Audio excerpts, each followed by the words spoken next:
నమస్కారం ఈటీవీ 360కి స్వాగతం ముందుగా ప్రధానాంశాలు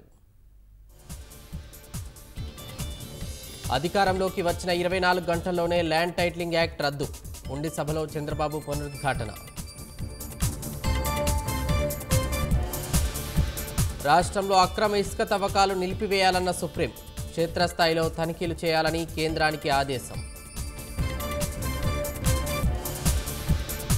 ఒంగోలులో ఓటర్లకు పంచుతున్న 6,000 బస్తాల బియ్యం స్వాధీనం వైకాపా నేతల పంపిణీని అడ్డుకున్న పోలీసులు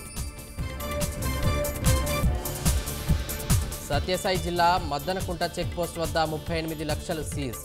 కారులో నగదు తరలిస్తుండగా పట్టుకున్న పోలీసులు సొంత ఊర్లకు వెళ్లేందుకు ఆంధ్ర ఓటర్ల అవస్థలు హైదరాబాద్లోని విజయవాడ హైవేపై బస్సుల కోసం పడిగాపులు జగన్కు అధికారం ఇచ్చింది హంతకులను కాపాడటానిక కడప ప్రజలు న్యాయాన్ని గెలిపించాలని కోరిన షర్మిల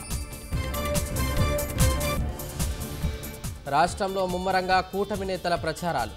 సూపర్ 6 పథకాలు వివరిస్తూ ఓట్ల అభ్యర్థన